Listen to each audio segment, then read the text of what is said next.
Most CEOs I speak to already know that they're too involved in their business.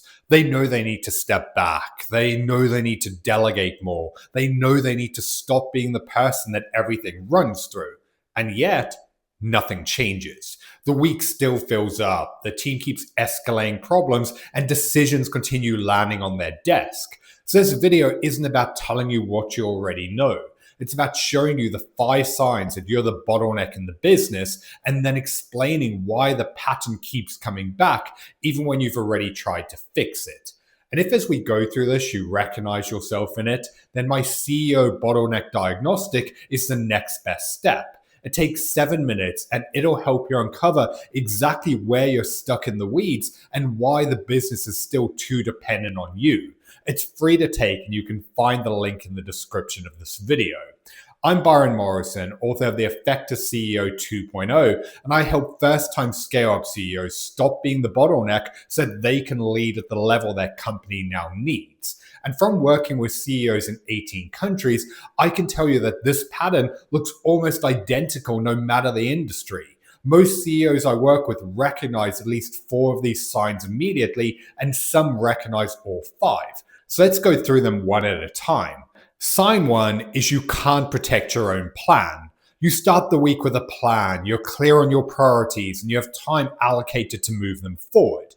Then the week begins, and before long, a problem lands that feels urgent. Someone needs a decision, a meeting overruns, you answer a question even though you know that you probably shouldn't. So despite your best intentions, your plan gets put aside. So instead of driving your week, you're reacting to it.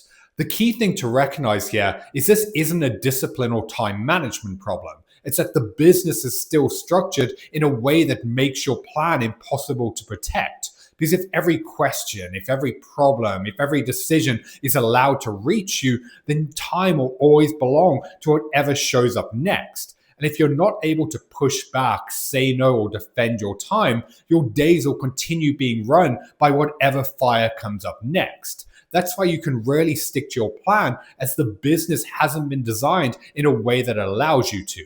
And that's one of the clearest signs that you're still the bottleneck. Sign 2 is the week disappears despite you working 60 to 80 hours. You may be working hard all week and constantly busy, but at the end of it, you don't actually know what you move forward.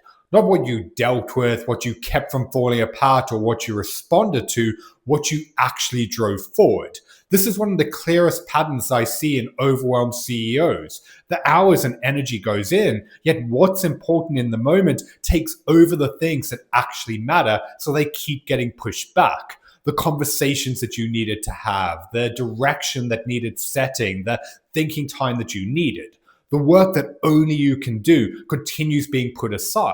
One of the core ideas in my book, The Effective CEO 2.0, is that being busy is not the same as being effective, as you can spend 10 hours being reactive and not move the business forward at all. And if you keep doing that, it becomes the norm. And it's a sign that your time is going to the business rather than growing it. Sign number 3 is delegation doesn't stick and you become the fixer. When you delegate tasks, you explain what you need and let go. And then it comes back wrong, incomplete, or just quietly stalls. So you step in, take it back and fix it, telling yourself it's fostered just to do it on your own. And maybe in the moment it is, but every time you step back in, 2 things happen. First, you confirm to yourself that people can't do it without you, which makes it harder to let go the next time. And second, and this matters more, you confirm to your team that if the work is unclear, if the standards slip, or if they wait long enough, you'll come back and handle it. That's not just a delegation issue, that's a pattern that starts building in the business and people learn. And the worst part is that rescue reflex becomes self-reinforcing, meaning the more that you step in, the more that the business expects you to. And before long, delegation is not real delegation. It's just a temporary handoff before everything ends back with you anyway. Sign number 4 is your team escalates everything to you. Questions they should be able to answer, decisions they should be able to make, problems they should be able to solve. You're no doubt frustrated by it, but here's what's actually going on underneath it. The reason your team escalates to you is because this is how the business has learned to operate. You've always been available, had the answer, and stepped in when things got unclear. So that became the pattern. This is why I separate this from delegation not sticking, because delegation not sticking is about what you do. Escalation is about what the business has learned to do around you. And when you see both of those at the same time, that's a very strong sign the business is still organized around you being in the middle of it rather than above it. Because in a business with the right structure, ownership, and decision-making clarity, the volume of things that reach the CEO drops significantly. So if it hasn't dropped for you, that means the operating model is still the old way of doing things. And if you're recognizing yourself in these signs, then make sure you take the CEO bottleneck diagnostic in the description below, as that's going to show you which of these patterns is most active in your business right now. So sign number 5 is you can't step away without things falling apart. And here's a simple test for it. Think about when was the last time you genuinely disconnected for 2 or 3 days? Not working from a different location or checking in once or twice a day, actually off with your phone away and you being unavailable, not the last line of defense. If the honest answer to that feels uncomfortable or you can't remember, then that's a sign that the business still needs your presence to function properly. And the reality is, dependency may feel safe, especially when you know that stepping in will save the day and stop everything from crashing down. But it also fuels over-involvement. And it means that even if everything looks like it's running well, it's actually running on the condition that you stay close enough to catch what falls. And a lot of the CEOs I speak to have taken a holiday in the last year that wasn't really a holiday. Sure, they were there physically, but they were getting up early to respond to emails. They were fielding calls throughout the day. And even when they weren't working, they were mentally still in work mode. That's not a break. It's just a different location. And the cost isn't just personal, it's strategic. Because a CEO who can never fully step away never gets the distance, the perspective, or the thinking time that the business actually needs from them. After all, it's when you detach that you give yourself the space to breathe. And this is when you can think bigger, process problems, and see new opportunities. Now, if you recognized yourself in some or all of these 5 signs, here's the most important part. The real question isn't, why have I not fixed this yet? The real question is, why does it keep coming back even when I already know what needs to change? And this is where most overwhelmed CEOs get it wrong, because they think that this is a systems problem or that they need to learn to delegate better or make changes in their team.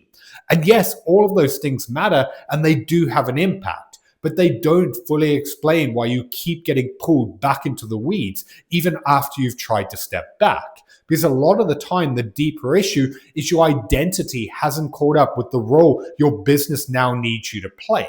You know you should step back, create space, and do more CEO level work, but when you actually try to do it, it feels uncomfortable, unproductive, and slow. In part, this is because internally, you've tied your value to the output that you create. So because you're not ticking things off or seeing them tangibly move forward, you feel guilty or like you should be doing something else. This is why you self-sabotage and throw yourself back into the weeds, because it feels safe. Because on an identity level, you still perceive that you need to hustle and grind to create success. So even though you know logically that's not true, until you change your identity from being the one who's only useful when they're making things happen or in the middle of things, you will stay stuck in the day-to-day.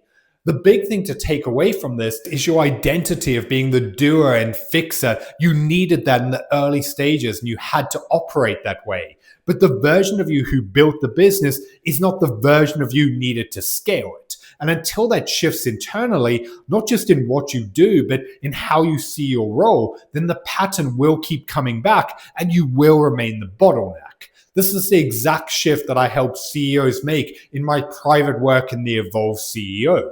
Not just changing what they do, but changing how they think, lead, and operate so that the business stops relying on them as the engine. So what needs to change? Not just better systems, a stronger team, or another productivity tool. What needs to change is the operating model. Who owns what? How decisions get made? What reaches you and what doesn't? how your team is set to function without you in the middle, and underneath it all, the identity shift I just described. Because the CEO who finally stops being the bottleneck is not the one who gets more organized. It's the one who genuinely stops seeing their value as being in everything. The one who understands that their highest contribution is not just doing, it's leading. It's thinking, making key decisions, and creating the conditions for everyone else to do their best work.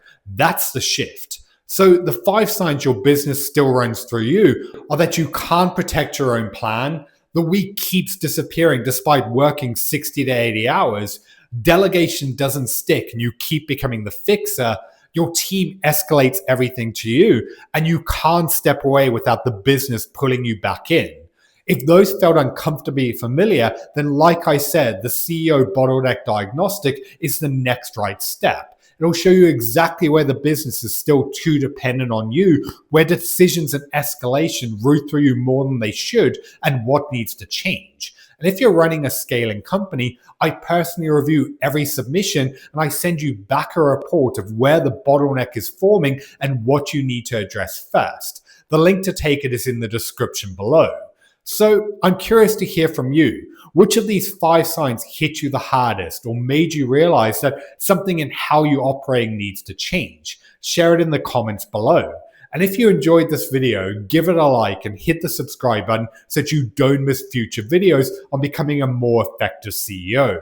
I've been Byron Morrison. Thanks for watching, and I'll see you in the next video.